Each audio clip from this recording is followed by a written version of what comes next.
One of the things I changed is I went to all top entrances and no other entrances, just top entrances. And I actually, you can see that's the entrance, right? There's a gap right there, and that's where all the bees are. I did this mostly because of the skunks. That was my motivation at the time.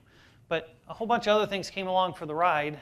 It used to be I had to cut the grass in front of the hive, or the bees couldn't even get in and out. You know, they're trying to get out, and the grass is in the way. You have to mow the grass. I hate mowing grass, and I especially hate mowing grass right in front of the hives.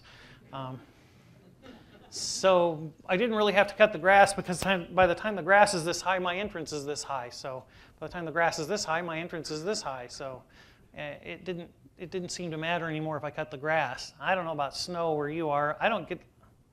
We don't get a lot of snow, but when I do, I'm liable to get a nice warm day the next day, and they might get a cleansing flight in if I just had the entrances free. And if the entrances are at the top, they're always open, and I don't have to worry about them.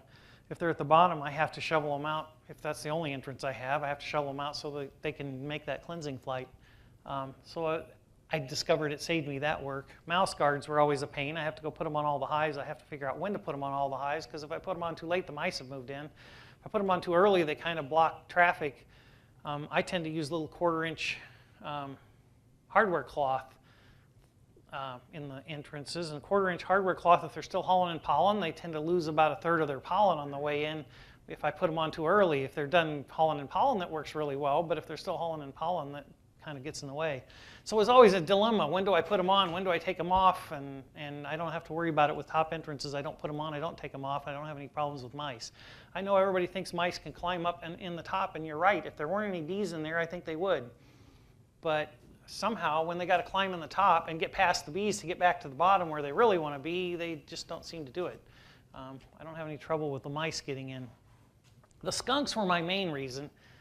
For those of you who've never had skunks, my bees were kind of not really taking off, and I was trying to analyze that, and I'm walking around the bee yard just trying to figure this out, and I see little soggy piles of dead bees on the ground. Well, that's usually your first indicator you've got skunks.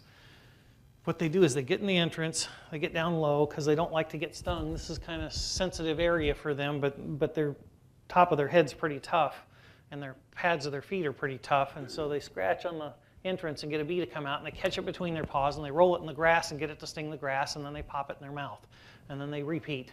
And they repeat until they get a whole mouthful, and then they suck all the juice out, and then they spit them out usually. Once in a while they swallow them, because once in a while you'll see some scat with some bees in it, but usually they just suck all the juice out and spit them out. And so that's how they work. Now, if you put your hives up higher, then they have to get up like this, and that exposes this, and they don't like that. Well, that works all right unless you live in Nebraska where you get 60-mile-an-hour winds and your hives blow over all the time when you put them up too high in the air. And not to mention you have to put supers on with a step ladder sometimes when you get too high up in the air. And for those of you who've never done that, putting them on is the easy part. Getting them off is the hard part, because you can't put it in front of you because it weighs 60 pounds, so you're on the ladder this way, you'll fall off. If you're trying to do it this way, the ladder's in the way, and so you pretty much have to hold it over your head while you walk down the ladder, and honey dripping on you and so on.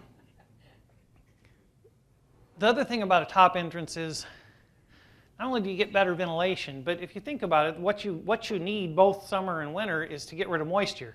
In the summer, you need to get rid of moisture for two reasons. You're trying to cure honey, and it needs to get rid of moisture in order to become honey as opposed to nectar, right? And also, in the summer, you need to evaporate water to cool the hive, and that evaporated water needs to get out so you can evaporate more water so you can keep it cool. When it's 110 outside and the brood nest has to be 93, they have to cool it. In the winter, you've got the problem that they're producing moisture, and that moisture will condense on the roof and drip on them, and now you got wet bees, and wet bees don't winter very well. So in both cases, I need to get rid of moisture. Well, lucky for us, moist air rises. So we know what direction it's going to go if we let it. If we let the moist air out the top, it'll go out the top. If we don't let it out the top, then the bees have to try and move it out the bottom, and that's not very easy to do in the winter because they're not that active. And in the summer, they'd have to work at it, where if you just let it out the top, they don't have to work at it so much. So I think you get better ventilation both winter and summer, and the other part that comes with the better ventilation I've got down at the bottom there, which is less condensation, because if you get that moist air out, then it doesn't condense and drip on the bees. they're really cheap and easy to make. It's just a one-piece cover.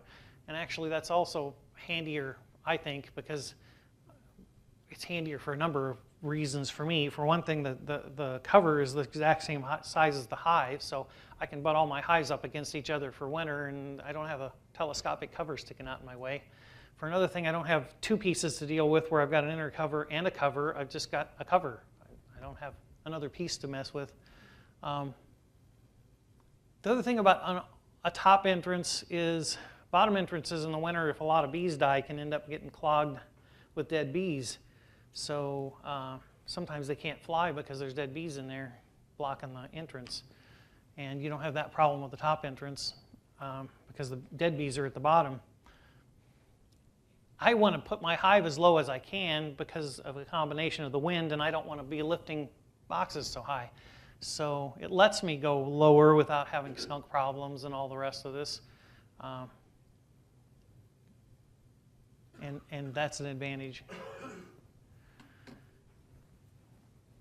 Well, I will say this, and you got to take this into account anytime you're looking at somebody else's beekeeping system and you want to adopt one little piece of it.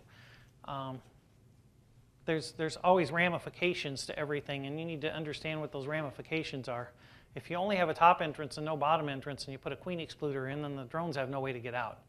I don't use a queen excluder, so that's not really an issue for me. But if you're going to do that, then you need to make sure there's at least a 3/8 inch hole below the queen excluder for the drones to get out. Now that could be right below the queen excluder, like you could buy a bound queen excluder and cut a notch in the wood binding, or you could buy a regular metal queen excluder and put a emery shim under it, which could make a little entrance. Or I hate drilling holes in my equipment, so I hate to even suggest that to you, but you could drill a hole in it somewhere.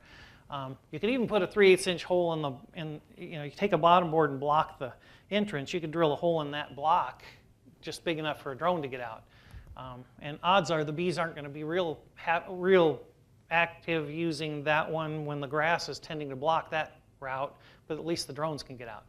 And if the bees aren't real active using it, usually the skunks won't bother it, and you'll probably be all right. But so this is one of my covers. This is just a shingle shim. If you go to a real lumber yard, you'll have no trouble finding these. If you go to one of these pseudo lumber yards, they'll probably have them.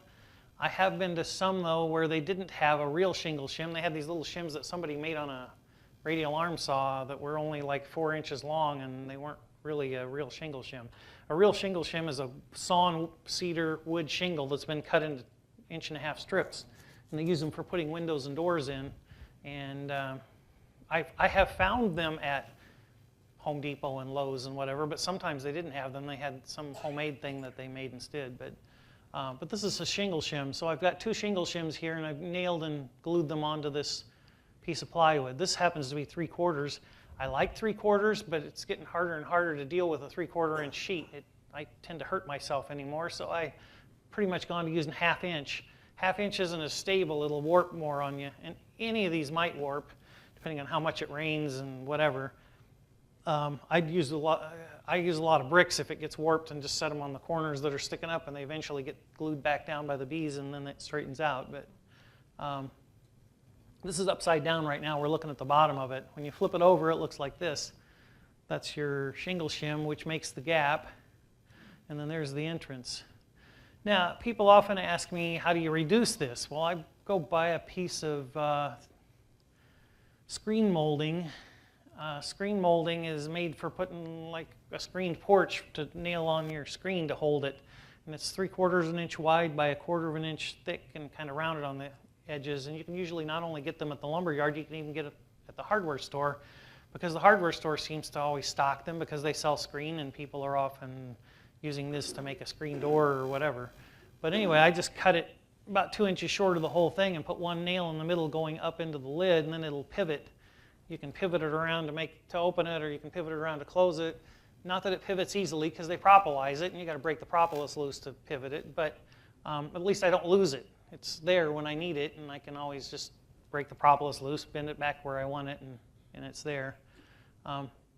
Anymore, I'm leaning towards just leaving them reduced all the time. I think we tend to I think we tend to think that the bees need a great big opening, but when the bees never seem to be that interested in a big opening, and they're more likely to get robbed.